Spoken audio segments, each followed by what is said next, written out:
ઉત્તરાયણ પર્વને ધ્યાનમાં રાખીને આજે ભાયલી ખાતે સેફટી ગાર્ડનું વિતરણ કરવામાં આવ્યું। નાયરા પેટ્રોલ પંપ 4 રસ્તા પાસે 2 વ્હીલર ચાલકોને સેફટી ગાર્ડ બાંધવામાં આવ્યા। ઉત્તરાયણ પર્વને લઈને પતંગના દોરાથી કેટલાક લોકોના અકસ્માત અને ઈજાઓ થતી હોય છે તો કેટલાક લોકોના મોત પણ નીપજે છે, પરંતુ તાલુકા પોલીસ દ્વારા સહાયનીય કામગીરી કરવામાં આવી છે। તાલુકા પોલીસે ભાયલી ખાતે આવેલા નાયરા પેટ્રોલ પંપ પર 4 રસ્તા પર 2 વ્હીલર ચાલકોને દોરાથી બચવા માટે 2 વ્હીલર 100 જેટલા સેફટી ગાર્ડ લગાવવામાં આવ્યા છે, જેમાં તાલુકા પોલીસે વાહન ચાલકોને ગુલાબ આપીને બીજા લોકોને પણ સેફટી ગાર્ડ લગાવવાનું કહેવાની સલાહ આપી છે। આ કાર્યક્રમમાં પીઆઈ અને પીએસઆઈ અને તાલુકા પોલીસ સ્ટેશનનો સમગ્ર સ્ટાફ આ કાર્યક્રમમાં જોડાયો હતો। તાલુકા પોલીસ દ્વારા લોકોને કાયદાનું પાલન કરવાનું પણ સમજાવવામાં આવ્યું છે।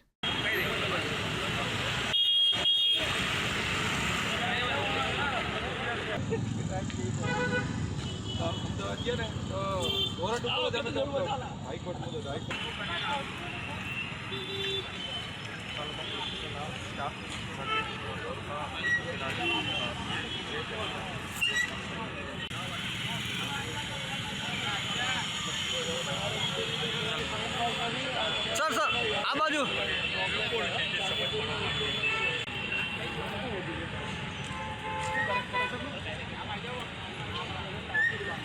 बधानो आई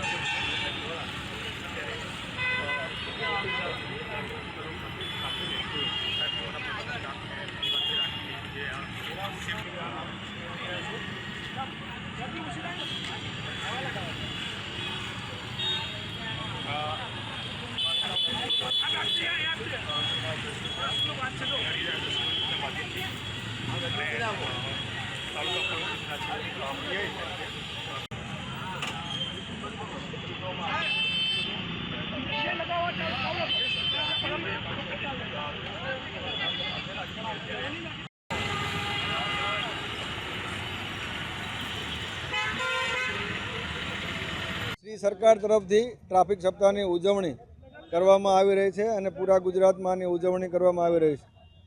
આ ટ્રાફિક સપ્તાહની ઉજવણીમાં નાગરિકોની અંદર 2 વ્હીલર જે ચલાવે છે એવા લોકોને એ મેસેજ આપવાનો છે કે આવનાર દિવસોમાં ઉત્તરાયણનો તહેવાર આવી રહ્યો છે અને ઉત્તરાયણના તહેવારની અંદર મોટાભાગે આ ગળા કપાવાનો દોરાથી ગળા કપાવાના બનાવો ખૂબ બનતા હોય છે, તો તેઓ સેફટી ગાર્ડ લગાવે અને પોતાની આજુબાજુના જે માણસો છે એને પણ આ સેફટી ગાર્ડ લગાવવા માટેની સલાહ આપે અને પોતાનો જીવ તથા અન્યનો જીવ બચાવે એ આશય છે। એટલા માટે થઈ અને વડોદરા ગ્રામ્ય પોલીસના આ ઉપક્રમે વડોદરા તાલુકા પોલીસ તરફથી આ એક આયોજન કરવામાં આવેલું છે। અહીંયા અત્યારે પ્રતિકરૂપે 100 જેટલા સેફટી ગાર્ડ લગાવવામાં આવશે અને એ લોકોને એ મેસેજ આપવામાં આવશે કે આજુબાજુના લોકોને અને અન્ય જે એમના પરિચિત લોકો છે એમને પણ આ સેફટી ગાર્ડ લગાવી અને પોતાનો અને અન્યનો જાન બચાવે એવી અપેક્ષા છે। હા, એ ગુલાબ એ પણ એક પ્રતિકરૂપે છે કે એમને આ ગુલાબનું જે ફૂલ છે એ સ્નેહનું ફૂલ છે, એટલા માટે બહુ પ્રેમથી આ વસ્તુને સમજાવવામાં આવે છે અને એ લોકો બહુ પ્રેમથી એ વસ્તુનો સ્વીકાર કરે છે કે અમે આ પ્રમાણેનું સેફટી ગાર્ડ લગાવીશું પણ ખરા અને અન્યને પણ આ સેફટી ગાર્ડ લગાવવા માટે અમે માહિતગાર કરશું અને જાગૃત કરશું।